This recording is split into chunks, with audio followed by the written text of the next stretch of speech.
تو آپ کے نزدیک اس شہر کی تباہی کا ذمہ دار کون ہے؟ دیکھیے، کراچی کا اگر آپ مجھ سے ایمانداری سے پوچھیں تو پولیٹیکل اور گورننس کا فیلئر ہے، سیاسی اور انتظامی جو فیلئر ہے یا ناکامی ہے اس شہر کی، پولیٹیکل فورسز ہی ہیں تو ان کا وہ ذمہ دار ہیں.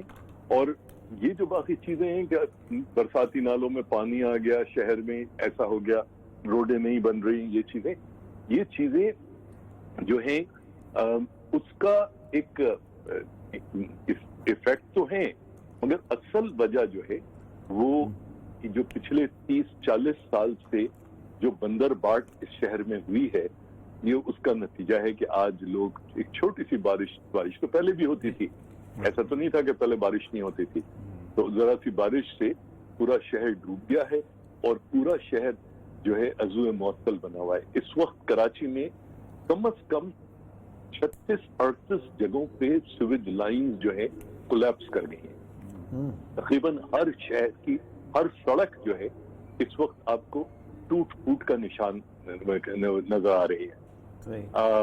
یہ چیزیں اوور نائٹ نہیں ہوئی، یہ ساری چیزیں جو ہیں اس چشم پوشی یا نظر اندازی یا اس جو پچھلے 30-40 سال سے اس شہر کو ساتھ بڑھتا گیا ہے. فہیم صاحب، میرے سامنے رپورٹ پڑی ہوئی ہے transforming Karachi into a level and competitive mega city. یہ جو ورلڈ بینک کی رپورٹ ہے، کوئی 150 اتنی محنت کی ہوئی ہے اس کے اندر. ان کے جو حل ہیں کوئی اتنے مشکل مجھے نظر نہیں آتے، سوائے اگر کہ آپ کا پولیٹیکل ویل. مطلب فار ایگزامپل آپ کراچی کا ایڈمنسٹریٹر رہے ہیں، آپ مجھے بتائیے کہ ڈرینز جو ہیں، جو سٹارم واٹر ڈرینز ہیں، کیا ان کو صاف کرنے کے لیے کوئی پیسے کی ضرورت ہوتی ہے، کوئی اتنے زیادہ ریسورسز کی ضرورت ہوتی ہے؟ ایک راستہ ہے جو کہ نیچرل وے ہے صاف کرنے کا، وہ بنانا. سیوریج چلو ٹھیک ہے، وقت کے ساتھ بنتا رہتا ہے، لیکن ندی اتنے زیادہ نہیں ہے. ایسا کیوں نہیں ہوا کہ ان چھوٹی چھوٹی چیزوں کو بھی ہم نہیں لے سکے؟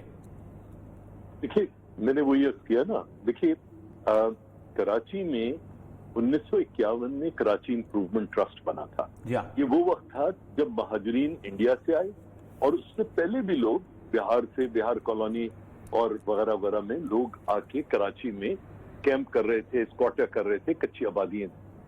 1951 سے 1957 تک کراچی امپروومنٹ ٹرسٹ نے ریہیبلیٹیشن پہ کام کیا. 1957 میں KDA، جس میں یہ تمام یعنی FTC کے اوپر ہزاروں جھگیاں تھیں، KMC اسپورٹس کمپلیکس میں 2500 جھگیاں تھیں. تو پھر گلشن اقبال بنا، شاہ فیصل کالونی، لیاقت آباد، یہ ساری چیزیں ہوئی.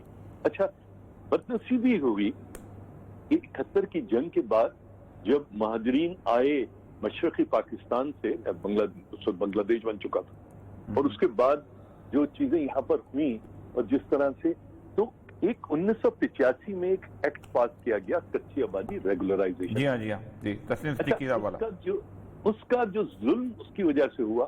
دیکھیے، مجھے محنت کشوں سے، مزدوروں سے یا ان سے کوئی وہ نہیں ہے، میں ان کے ساتھ کھڑا ہوتا ہوں، مگر مسئلہ یہ ہے کہ جب آپ نے یہ دھندا شروع کیا تو ایک تو اس کے اندر بے انتہا کرپشن آئی.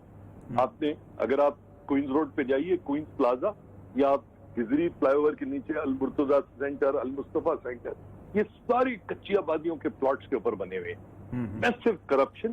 اچھا چلیے وہ تو چھوڑ دیجئے، کرپشن میں بلڈنگ بن گئی، مگر ریاستی ادارے ایک تو انکریمنٹل ہاؤسنگ سے ان کی جان چھوٹ گئی کہ جو کم قیمت کے گھر یا پلاٹس دینا، اچھا وہ چھوٹ گئی. اس کے ساتھ ہی کراچی میں سویج کا نظام، پانی، وہ ذمہ داری نہیں رہی شہری اداروں کی. اس کا نتیجہ یہ نکلا کہ کچی آبادیوں نے سب سے پہلے کراچی کا جو برساتی نالوں، ندی نالوں کا نظام تھا، اس میں ڈالنا شروع کیا. 1987 کے بعد KWSB نے بھی کہا جان چھوڑو سارا کے سارا. اب آپ ندی نالوں کو اگر صاف کرتے ہیں، ٹھیک ہے، تو مجھے بتائیے 50-55 کروڑ گیلن پانی آتا ہے کراچی میں روزانہ. اس کے عوض 30-35 کروڑ گیلن روزانہ کراچی سویج جنریٹ کرتا ہے. اب آپ نے اٹھا بھی لیا گاربیج جس کو آپ کہہ رہے ہیں یا جو بھی کہہ رہے ہیں، تو پیچھے سے تو مزید آ رہا ہے نا. اچھا، اور نمبر 2، کراچی کے اندر جو آپ کچی آبادیاں دیکھتے ہیں، یا محمد خان کالونی، جنت گل ٹاؤن، یہ دنیا کا واحد شہر ہے جہاں کراچی کے لینڈ گریپرز، لینڈ مافیا کے ڈان کے نام پر پوری پوری کالونیز اور ٹاؤن ہیں. صحیح کہہ رہے. ٹھیک ہے، تو آپ مجھے یہ بتائیے. اچھا اسی طرح سے آپ دیکھیے بدنصیب شہر کے اندر، دیکھیے کراچی، میں اور آپ جس کراچی کی بات کر رہے ہیں وہ تو 1947 کے بعد کا کراچی ہے نا. 1838 سے 1947 تک تو یہ انگریز کا کراچی تھا. اس کراچی میں 1838 میں شاید 20-25 ہزار کی آبادی تھی، 1947 میں شاید 4-5 لاکھ کی ہوگی. مگر انگریز کی جو ضرورت تھی وہ پورٹ اور ملٹری انکیمپمنٹ کی تھی کہ درہ بولان سے اگر کبھی روس جو ہے نیچے آئے وارم واٹرز کے لیے، گرم پانیوں کے لیے، تو اس کے لیے. تو یہ کراچی شہر اس طرح نہیں بسایا گیا، انگریز نے بسایا تھا. اچھا لیکن فہیم صاحب 71 کا آپ نے بڑا واٹر شیڈ کے طور پہ ذکر کیا. 71 کے بعد جو آبادی آ کے لوگ آباد ہوئے تھے، بنگالی پاڑا ہے، فلانا ہے، دوسرے تیسرے، اورنگی کے ارد گرد بہت زیادہ آباد ہوئے تھے. آپ کو ایک شخصیت کا ذکر، ہم نے ان کو ذکر بھی کیا، اختر حمید خان صاحب کا. انہوں نے اس پورے کے پورے اورنگی کو بدل کے رکھ دیا تھا اور without intervention of the state کچھ بھی نہیں کیا تھا، انہوں نے اس کو ریہیبلیٹیٹ کر دیا تھا. اچھا لیکن اس کے باوجود بھی پورے کراچی پہ جو کچھ ہوتا ہے، میں صرف یہ کہنے کا مقصد صرف آپ سوال پوچھنے کا کہ کیا اب یہ اتنا کچھ پڑا ہے، یہ کوئی اتنی بڑی چیز نہیں ہے، کسی کو مطلب مشکل کام نہیں ہے کہ ٹاپوگرافک سروے کر کے دیکھا جائے فلو کس طرف ہے، پانی کو بلٹ اپ کر لیا جائے اور اس کو نکالا جائے. اور پھر سب سے بڑی بات ہے کہ اگر صرف ایک سالڈ ویسٹ ہی ٹھیک کر لیا جائے تو پورے کے پورے نالے جو ہیں سیوریج میں بہتے ہوئے گزر جائیں گے، نکل جائیں گے. یہ اتنے چھوٹے چھوٹے کام ہیں، اس کے اوپر کہیں ہم اکٹھے بیٹھ نہیں سکتے.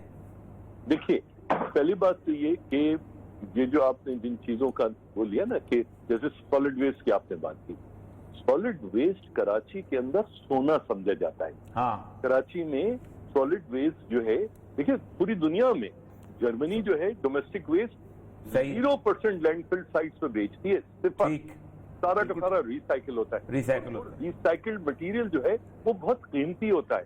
آپ جا کے مائن کھودیں، اس میں سے آئرن اور نکالیں، پھر اس کو صاف کریں، اس کو ٹرانسپورٹ کریں، اس کو میلٹ کریں، اس سے آپ شیٹ بنائیں، اور ایک ٹین کا ڈبہ ہے اس کو دوبارہ پگھلا کے بنا لیں، تو بہت سستا کام ہے نا. یہی پلاسٹک کا ہے. تو یہ یہاں پر جو سونا ہے وہ ایک تو ریسائکلنگ میں بہت جاتا ہے، اور دوسری بات لینڈ ریکلیمیشن میں بہت جاتا ہے. یہ جو ندی نالے ہو گئے، سمندر کے کنارے ہو گئے، یہاں پر بھرائی کر کر کے ابھی جو یہ جو آپ کی ضیاء الدین ہسپتال کے پیچھے جو بیک واٹرز ہیں، یہ جس کو آپ بورڈ بیسن لیک وغیرہ کہتے ہیں، وہاں پہ 200 گز کا پلاٹ میں، یہ میں 1.5 سال پہلے کی قیمت بتا رہا ہوں، آج کی نہیں بتا رہا، تقریباً 65 لاکھ روپے کا ہے.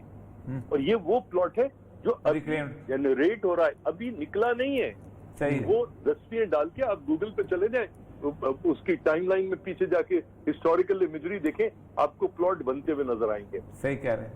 یہ کراچی کے اندر مسئلہ یہ ہے کہ کراچی کے اندر جو ارباب اقتدار ہیں، جو ٹرانزٹری ذمہ داریوں کے لیے آتے ہیں، یا جو لوگ کراچی کے باہر کراچی کو دیکھتے ہیں، وہ کراچی کی انٹریکیسیز کو اور اس کو سمجھ نہیں پاتے.